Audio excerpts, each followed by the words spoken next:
The vineyard at night wears its own astronomy, beads of string lights strung low like a private constellation. The steel of the harvest bins winking back at them, a damp breath rising from soil that has kept the sun all day and is now letting it go.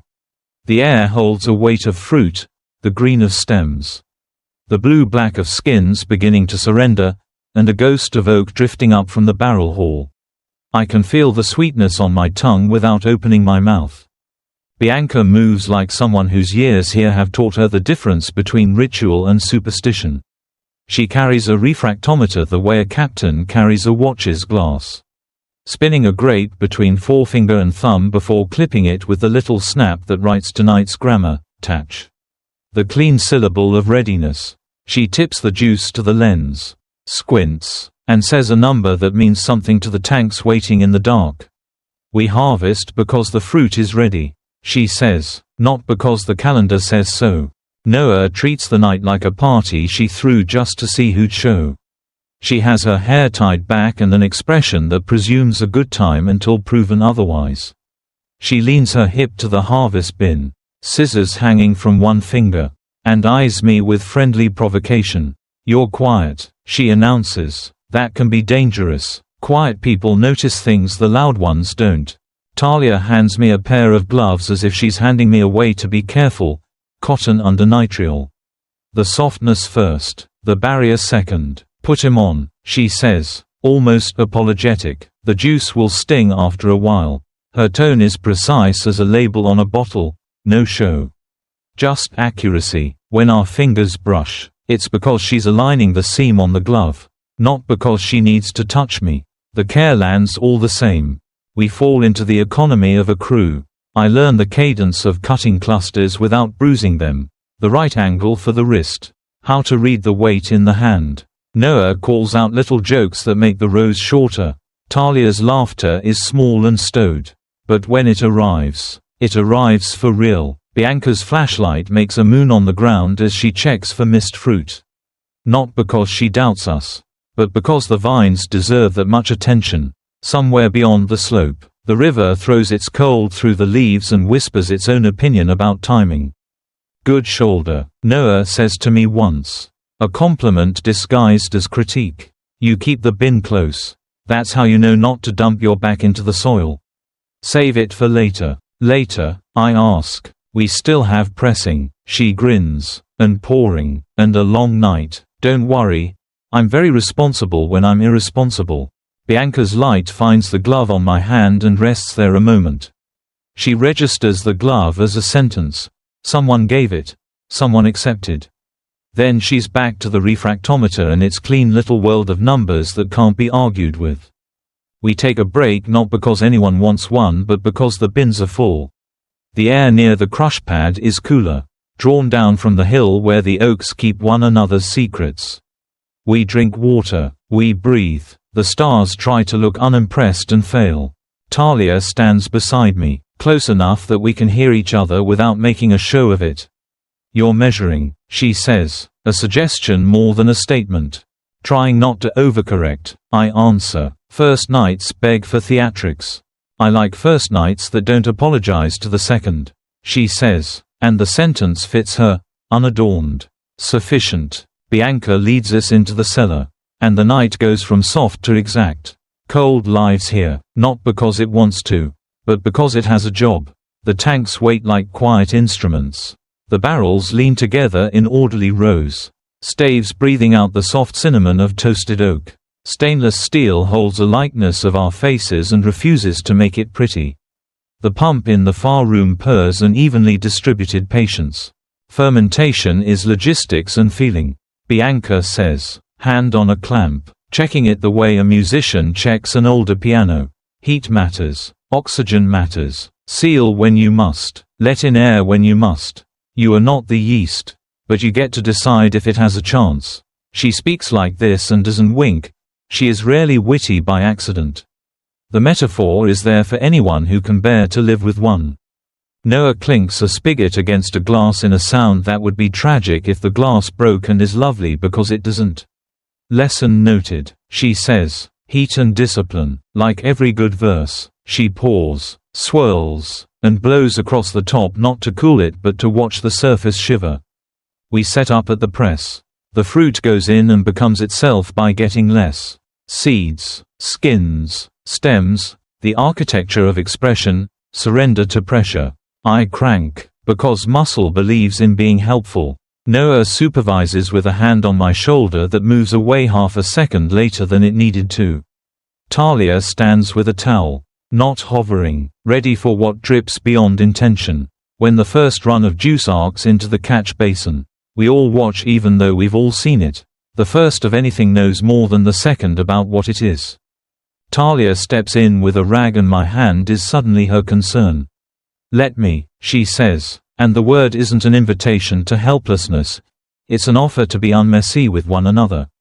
She wipes along the heel of my palm with the towel slow enough not to miss the tack of sugar, quick enough to miss the performance of tenderness. Her fingers find the crease by my thumb, where juice hides and stings, and the pressure there is practical and unrushed. Better, she decides, and returns the rag to its small, folded square. If she notices my gratitude flaring into something warmer, she forgives it for being predictable. The pickup truck out front honks the honk of someone who prefers wheels to words. Bianca's son leans in through the roll-up, hair damp from fog, grin particular to people doing useful things at speed. "Need me to run the bins to the co-op?" he says. More a laugh than a question. Bianca eyes the numbers on her clipboard. Checks the bins. Checks him. "Go," she says. "Take the smaller route. The bridge is closed with the construction." She says it as a leader, not as a mother, which is kindness to both roles. He salutes and vanishes. The truck's lights sweep the crush pad like a lighthouse.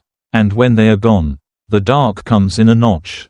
We are 4 now. The cellar recognizes it. The pump takes a new breath. The lights above the bottling line flicker once like an old memory and then resume their patient watch. Noah rolls her shoulders back as if stepping into a jacket called attention. The tasting table is an island of warm light where the room's math adds up differently. 3 tulip glasses at each place. Little plates for bread slicks of oil and pinch bowls of salt. Bianca pours with a steady wrist, tank sample, barrel sample, blend. She doesn't overpour, which makes the abundance feel chosen rather than accidental. Noah takes hers like she takes most things, decisively. When she hands me a glass, her fingers graze the back of my hand like a dare. It is not subtle, and it is not careless, either. "You'll tell me if I'm too much," she says, performing humility precisely enough to reveal it as practice. "I will," I say, and add the part that matters. "And I'll tell you if I want more." Talia's eyes glance over without interrupting their own work. "Are you comfortable?" she asks. The way you ask if a screw is seated properly before the weight goes on it. It is not protection. Exactly. It is ethics offered like water. "I am," I say, "because I am." Because Noah's insistence is not a wedge but a line being offered for me to pick up or drop. I meet Bianca's gaze in the mirror of the tank. Because sometimes leadership reads better when you don't make it a confrontation. She meets mine without any mirror at all. First nose. Bianca instructs. And it's the right command in more than one way. Don't chase it, let it come to you. We do. Green apple at the edge. Pear leaning toward golden. A thin line of crushed stone the way the road smells when the rain is thinking about coming back. Sip, she says. Where does it land? A little bright on the front. I offer. But the middle is generous. The finish is a sentence with a period. Not an ellipsis. Noah laughs at that and presses her knee against mine under the table as if punctuation were a reason to claim adjacency. I like people who end where they mean to. The barrels yawn softly as the room decides on a temperature. Rain thickens on the tin above us, then decides to keep its counsel. The string lights outside dim in sympathy with a cloud. And for 20 seconds the night leans into the glass doors like a guest who hasn't decided to leave yet. Bianca sets her glass down and looks at me. Not as a gallerist looks at a painting. Not as a foreman looks at a worker. But as a person looks at a person when the calendar and the duty have yielded to a quieter jurisdiction. There is always a second when a thing either becomes itself or apologizes for trying. I have learned to meet that second.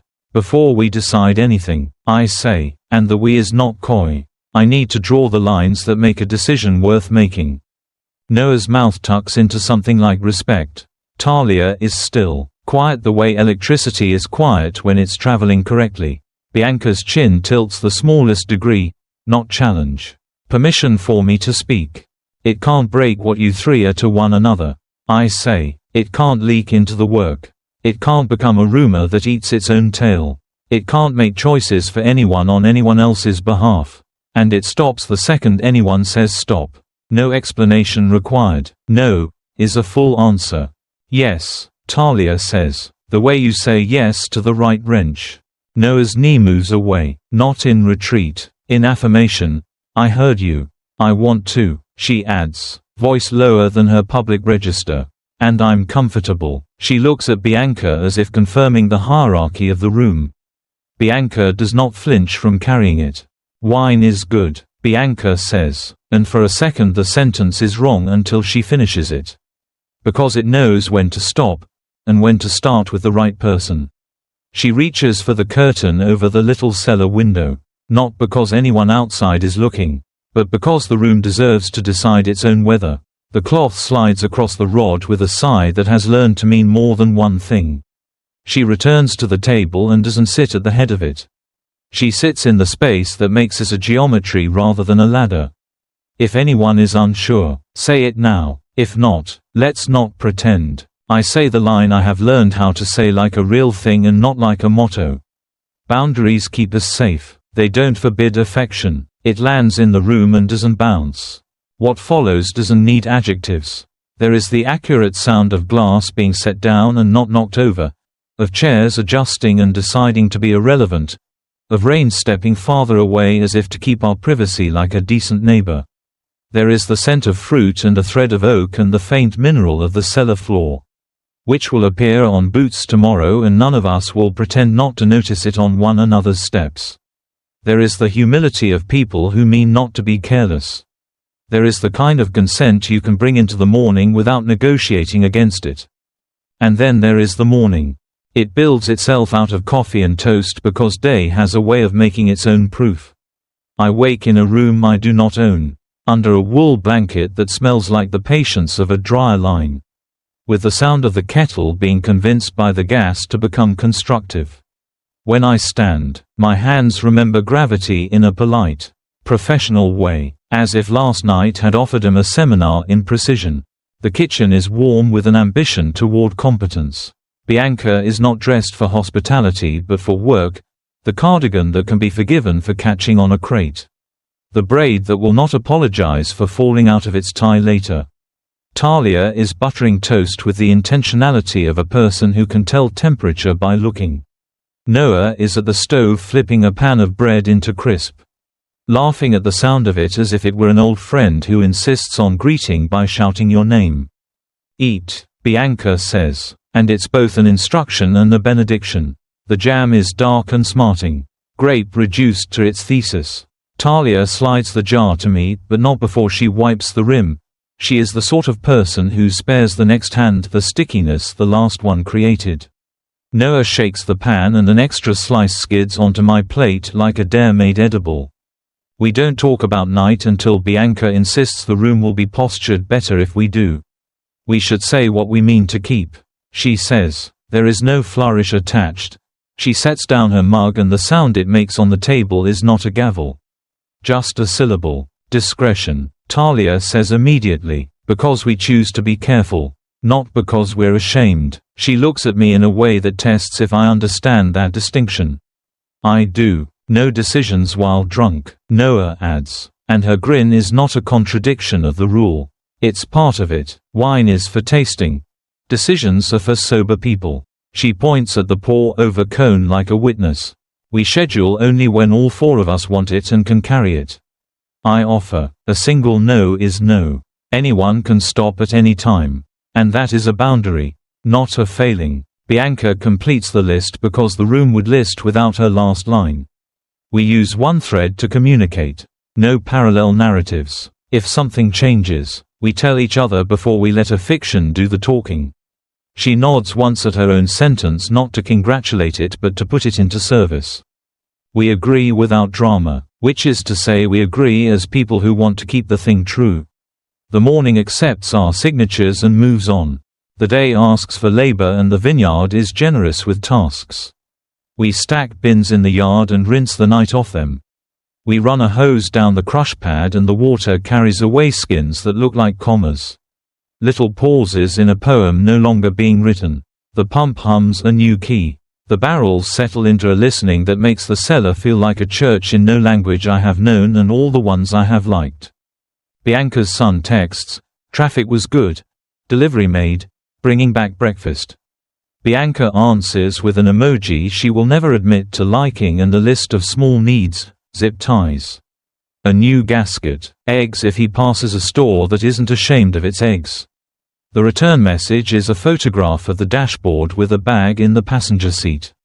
Work begets work. This, too, is affection. At the tasting table, we revisit the flights not as a rehearsal of last night, but as a workshop for the hours ahead. Talia calibrates my paw with a small tilt of her wrist, a technique rather than a correction.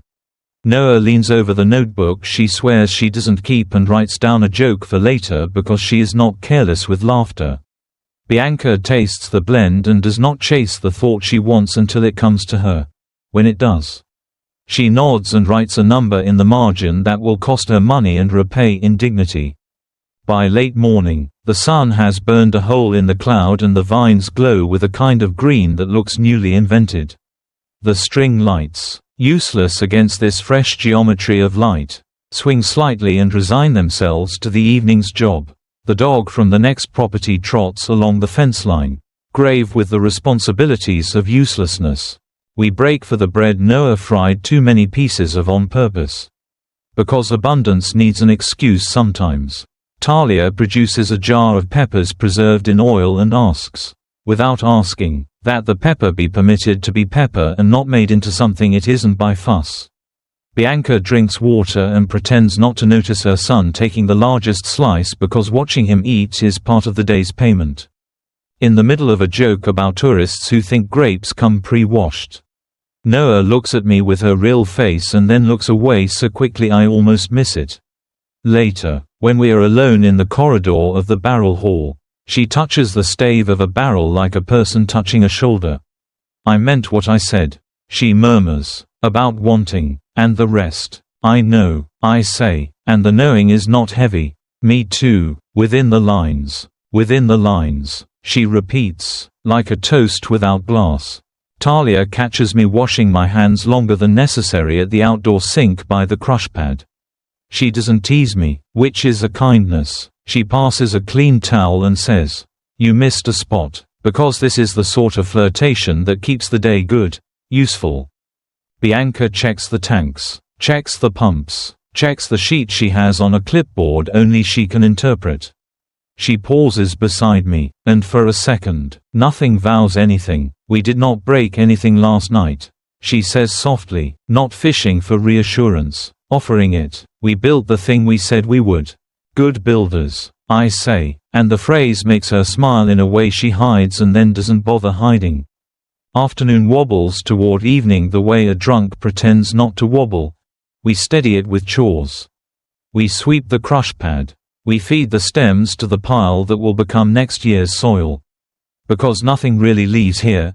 It becomes plant or animal or heat. The pump throb seeps into our bones and makes our walking take on the room's rhythm. The river's voice rises as the wind changes and brings it down the rows like gossip that learned manners. When the sun makes its loophole under the clouds and spends all its coins in 5 minutes. The string lights wake and do their one job as if it were a calling. The bins are empty. The shears are hanging in a line that would make a factory inspector cry. The day resists the word done and then agrees to it. I stand by the fence and look through the rows toward the hill. The leaves have begun to freckle with their future. The vineyard is a map of promises kept and debts willingly carried.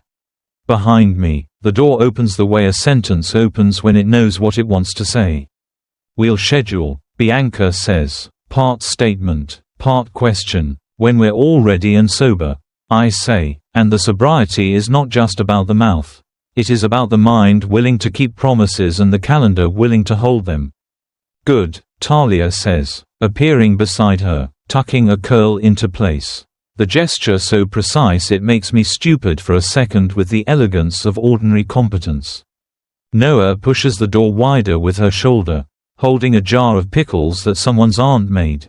We survived a harvest night and didn't let the night steal our brains. That's almost revolutionary. She sets the jar on the table like an offering to the god of salt. We eat too many pickles. Which is the right number? And say too few words. Which is the right amount? Later, when the dark has learned to be a friend again and not a threat. We walk the rows once more. Not to harvest, just to let the vines see us the way we like to be seen. On the far edge of the property, the neighbor's dog finds us and escorts us to the end of his jurisdiction and back. Tail ticking like a clock that only counts welcome. At the back door, we don't rehearse the pact. We remember it. Talia touches my sleeve and says, "Gentle," and I know she means the thing and not my hand. Noah bumps my shoulder and says, "Marks," borrowing a word from another life to mean we can find ourselves in this one. Bianca squeezes my palm once, not letting liability out of her grip. Just checking that I am a person who can hold a plan without bending it to my vanity. When I drive away, the rearview shows the string lights as stars someone bothered to hang where we could reach them. The barrels are just beyond the wall, doing their patient violence to sugar. Quiet and unavoidable, the river is doing what rivers do, appearing to leave and never leaving. The night is not finished. It is resting inside the vessels that will translate it. The morning will know whether we told the truth. I already do. At home, the smell of grape clings to my wrists even after soap. A thin apparition of last night's labor that won't be scrubbed away by enthusiasm. I don't try. I sit at the table and write the rules again. Not because I will forget them, but because people keep what they can read back to themselves without flinching. Discretion by choice. No decisions on wine. Schedule when all four can carry it. One no is no. Stop means stop. A single thread for talk. Work keeps dignity. Friendship stays intact. And the thing we are building is meant to outlast any one of us wanting it for the wrong reason. The phone lights. It is a photograph from Noah. The jar of pickles reduced to a constellation of seeds on a plate. Beneath it, a caption, "Revolution continued."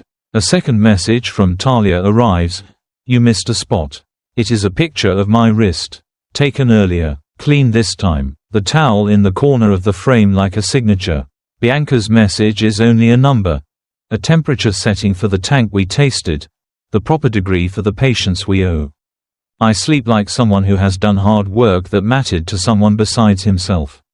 The night behaves. The river minds its own allegory. Morning again. And the vineyard looks practiced at morning. Like a face that has learned where to put the light. I arrive with coffee and apology for how unhelpful coffee is to anyone already working. Bianca takes the cup and doesn't argue with it. Noah refuses and steals a sip. Talia declines and asks if I will fetch the crate from under the bench because she hates the way it looks when it sits in the wrong place. We are as we were. Useful. Today, Bianca says. We rack the tank and we keep promises. She doesn't say to whom. The list has us on it. So does the fruit. So do people we haven't met who will tell stories about this wine to people we'll never know. The pump coughs in assent. The string lights go to sleep. The calendar, shamed by ripeness, pretends it meant to do this all along. We let it.